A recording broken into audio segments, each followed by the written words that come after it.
BBC বাংলার সান্ধ্য অধিবেশন প্রবাহতে আপনাদের স্বাগত। আজ আপনাদের সাথে লন্ডন স্টুডিও থেকে আছি মানসী বড়ুয়া। বাংলাদেশের সর্বশেষ গুরুত্বপূর্ণ আপডেট সংবাদে আপনাকে স্বাগত। শুরুতেই সংবাদ শিরোনাম, পরে বিস্তারিত। প্রথমেই জানাবো আমাদের হাতে থাকা সর্বশেষ গুরুত্বপূর্ণ সবথেকে তাজা আপডেট সংবাদ। জামাতের আমির বললেন, রাখ তোর ফ্যামিলি কার্ড। জামাত ইসলামের আমির ডক্টর শফিকুর রহমান বলেছেন, এক হাতে মায়ের গায়ে হাত দিচ্ছিস, অন্য হাতে ফ্যামিলি কার্ড দিচ্ছিস, রাখ তোর ফ্যামিলি কার্ড। চাঁদাবাজ, দুর্নীতিবাজ, মামলাবাজ, নারীদের ইজ্জত হরণকারীদের রুখে দেবেন এবার। এরপর জানাবো, ফ্যামিলি কার্ডের নামে চাঁদাবাজির লাইসেন্স দেওয়া হচ্ছে বললেন হাসনাত আব্দুল্লাহ। জাতীয় নাগরিক পার্টি এনসিপির মুখ্য সংগঠক হাসনাত আব্দুল্লাহ বলেছেন, এক পক্ষ ভারতীয়র গোলামির জন্য অপেক্ষা করছে, আরেক পক্ষ আজাদির আকণ্ঠ ডুবে যাচ্ছে। এক পক্ষ ফ্যামিলি কার্ডের নামে চাঁদাবাজির নতুন লাইসেন্স দেওয়ার মাধ্যমে জনগণের অর্থ লুটপাটের মিশনে নেমেছে। আগামীর বাংলাদেশ হবে ন্যায় ইনসাফের বাংলাদেশ। এদিকে তিনি লন্ডন থেকে এসে কে কাফের কে মুনাফেক এই ফতোয়া দিচ্ছেন বললেন জামাতের সেক্রেটারি জেনারেল।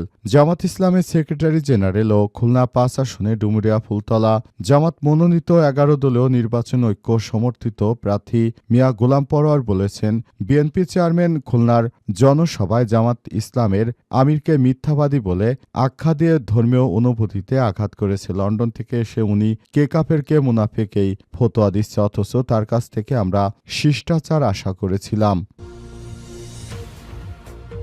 জানাবো, পদ্মা নদীতে নিখোঁজ শিক্ষার্থী লাশ উদ্ধার। সাঁতার কাটতে গিয়ে পানিতে তলে যা নিখোঁজ শিক্ষার্থী লাশ উদ্ধার করেছে কোস্টগার্ড, নৌবাহিনী এবং ফায়ার সার্ভিসের কর্মীরা। আজ কোস্টগার্ডের এক প্রেস বিজ্ঞপ্তিতেই তথ্য নিশ্চিত করা হয়েছে।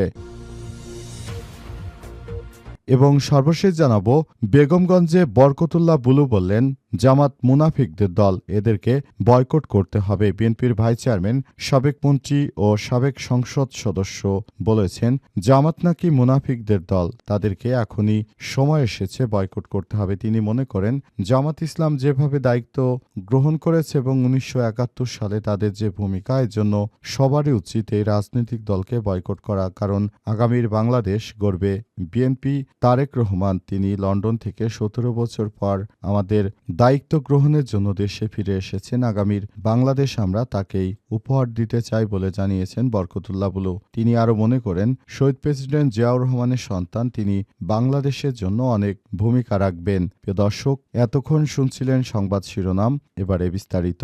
তবে তার আগে বন্ধুরা, অনুরোধ থাকবে এই সংবাদটিতে একটি লাইক দিন। এই চ্যানেলে আপনি নতুন হয়ে থাকলে আমাদের সংবাদটি দেখতে দেখতে চ্যানেলটি সাবস্ক্রাইব করে রাখুন। কমেন্ট করে বন্ধুরা আপনার মূল্যবান মতামত জানিয়ে দিন আপনি বিশ্বের কোন দেশ থেকে বা বাংলাদেশের কোন স্থান থেকে আমাদের সংবাদটি দেখছেন এবং শুনছেন।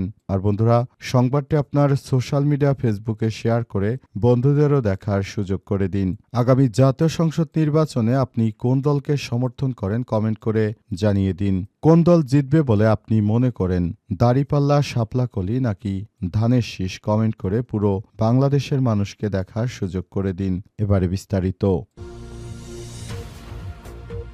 জামাতের আমির বললেন, রাখ তোর ফ্যামিলি কার্ড। জামাত ইসলামের আমির ডক্টর শফিকুর রহমান বলেছেন, এক হাতে মায়ের গায়ে হাত দিচ্ছিস, অন্য হাতে ফ্যামিলি কার্ড দিচ্ছিস, রাখ তোর ফ্যামিলি কার্ড। চাঁদাবাজ, দুর্নীতিবাজ, মামলাবাজ, নারীদের ইজ্জত হরণকারী, আপনারা রুখে দিবেন এদের। চট্টগ্রাম শহরে জামাত আয়োজিত সমাবেশে বক্তৃতাকালে সব কথা বলেছেন জামাতের আমির ডক্টর শফিকুর রহমান। বলেন, অতীতে উচ্চশিক্ষা প্রতিষ্ঠার জন্য আমাদের পক্ষে জনজোয়ার দেখে তারা নির্বাচনকে আটকে দেওয়ার চেষ্টা করেছিল। তারা বেকার ভাতা দেওয়ার কথা বলে যুবকদের অসম্মানিত করতে চাইছে। মাত্র ২,০০০ টাকা করে দিয়ে যুবকদেরকে ভিক্ষুক হতে বলছে বিএনপি।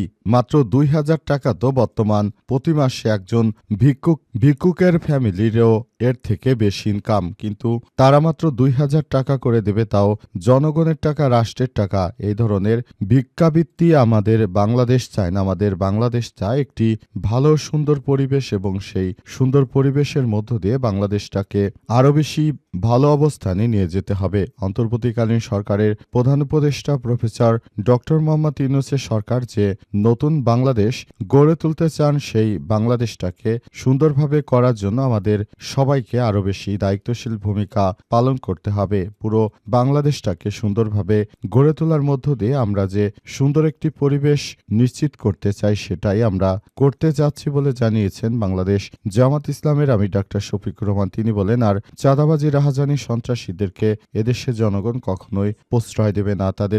তাদের বিরুদ্ধে দেশের জনগণ জেগে উঠেছে। আমরা মনে করি এবারের জাতীয় সংসদ নির্বাচনে সন্ত্রাসীদের কোনোভাবে কেউ ঠাঁই দেবে না।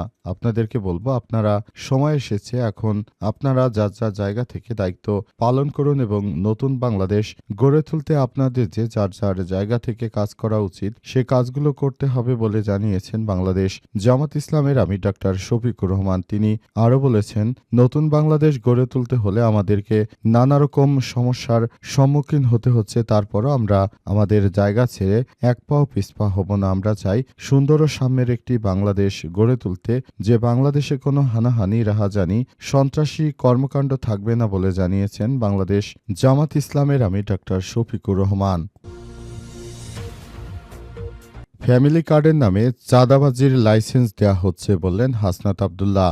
বিএনপি বিগত সময় যখন ক্ষমতায় ছিল, বাংলাদেশে এমন কোনো সমস্যা নেই যা তারা করেনি। তারা ক্ষমতা আসার পর কৃষকদেরকে সারের জন্য গুলি করেছিল, এই কথা বাংলাদেশের মানুষ ভুলে যায়নি। তারা আবার নতুন ধান্দাবাজি নিয়ে এসেছে, এখন তারা বলছে ফ্যামিলি কার্ড। এই ফ্যামিলি কার্ড বাংলাদেশের মানুষের টাকা পয়সা লুটপাটের আরেক নতুন ফোন দিয়ে এঁটেছেন তারেক জিয়া। যা করেছেন, দীর্ঘ সময় বাংলাদেশকে দুর্নীতিতে এক নম্বরের চ্যাম্পিয়ন করেছেন, এমন কথা জানিয়েছেন হাসনাত আব্দুল্লাহ। তিনি আরও বলেন, এই ধরনের দুর্নীতিবাজদেরকে এদেশের জনগণ বয়কট করতে শুরু করেছে। নতুন করে আবার ফ্যামিলি কার্ড দেওয়ার নামে সাধারণ মানুষের সঙ্গে আবার ধান্দামি শুরু করেছে।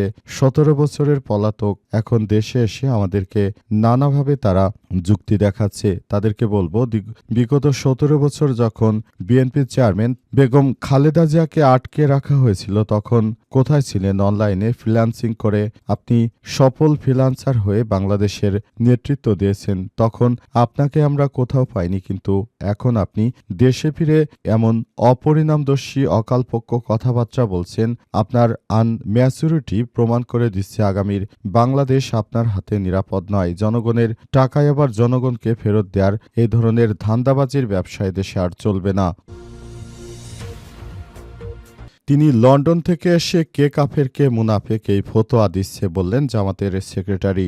বাংলাদেশ জামাত ইসলামের সেক্রেটারি জেনারেল ও খুলনা 5 আসনে ডুমুরিয়া ফুলতলা জামাত মনোনীত 11 দলীয় জোটের নির্বাচন ঐক্য সমর্থিত প্রার্থী মিয়া গোলাম পরোয়ার বলেছেন, বিএনপি চেয়ারম্যান খুলনায় জনসভায় জামাত ইসলামের আমিরকে মিথ্যাবাদী বলে আখ্যায়িত করেছেন।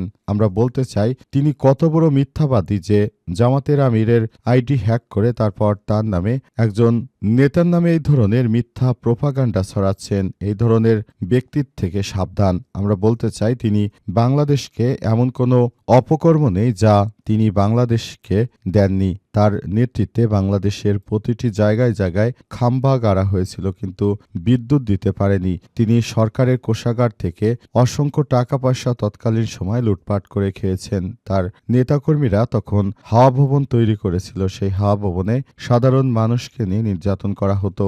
এমন কোনো অপরাধ নেই যা ওই তারেক রহমান করেননি। তিনি নিজে খাম্বা হিসেবে একটি খাম্বা কোম্পানি লিমিটেড হিসেবে পরিচিত হয়েছিলেন। আবার তিনি দেশে এসে ডাক্তার শফিকুর রহমানের নামে এই ধরনের মিথ্যা প্রোপাগান্ডা ছড়াচ্ছেন। তার বিরুদ্ধে বাংলাদেশের সচেতন মহল এখন অনেক বেশি সচেতন। এই ধরনের মিথ্যা প্রোপাগান্ডা ছড়িয়ে কখনোই জামাত ইসলামের জনপ্রিয়তাকে তিনি দমিয়ে রাখতে পারবেন না। এখন কৃষক, তরুণ সমাজ সবার মন থেকে বাংলাদেশ জামাত ইসলাম যে আগামীতে ক্ষমতায় যাবে, সেটি সবাই সেই বিশ্বাস রাখে এবং সে বিশ্বাস অনুযায়ী আমরা বলতে চাই, এবারের নতুন বাংলাদেশ গড়ে তুলবে বাংলাদেশ জামাত ইসলাম। পদ্মা নদীতে নিখোঁজ শিক্ষার্থী লাশ উদ্ধার। সাঁতার কাটতে গিয়ে পানিতে তলে যাওয়া নিখোঁজ শিক্ষার্থী লাশ উদ্ধার করেছে কোস্টগার্ড, নৌবাহিনী ও ফায়ার সার্ভিসের কর্মীরা। আজ কোস্টগার্ডের এক প্রেস বিজ্ঞপ্তিতেই তথ্য নিশ্চিত করা হয়েছে। আজ 3টায় military institute of science and technology এর 3 শিক্ষার্থী গোসলের জন্য পদ্মা সেতুর 4 নম্বর পিলার সংলগ্ন এলাকায় নদীতে নামে। এ সময় আবু নাইম নামের এক শিক্ষার্থী নিখোঁজ হয়। পরবর্তী অপর 2 শিক্ষার্থী জাতীয় জরুরি সেবা 999-এ কল করে সহায়তা চাইলে বিষয়টি কোস্টগার্ড অবগত হয়। সূত্র থেকে জানা গেছে, কোস্টগার্ড, নৌবাহিনী, ফায়ার সার্ভিসের সমন্বয়ে 31শে জানুয়ারি হতে উক্ত এলাকায় যৌথ অভিযান পরিচালনা করা হচ্ছিল। অবশেষে উক্ত নিহত শিক্ষার্থী লাশ উদ্ধার করা হয়েছে।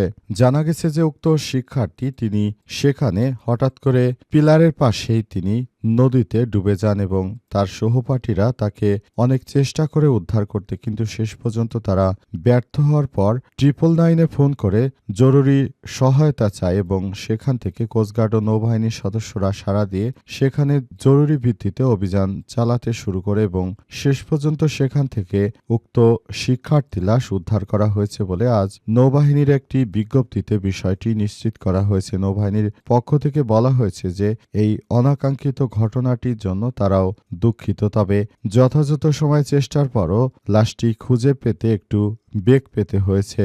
কিন্তু সবাইকে বলবো, আপনারা বড় বড় নদীতে নামার আগে অবশ্যই নিজের নিরাপত্তার কথা ভেবে তারপর নদীতে গোসল করতে নামবেন। তা না হলে এই ধরনের অনাকাঙ্ক্ষিত ঘটনা ঘটা অস্বাভাবিক কিছু নয় বলে জানিয়েছে কোস্টগার্ড ও নৌবাহিনীর সদস্যরা। এই ঘটনা এখন ওই এলাকায় থমথমে অবস্থা বিরাজ করছে।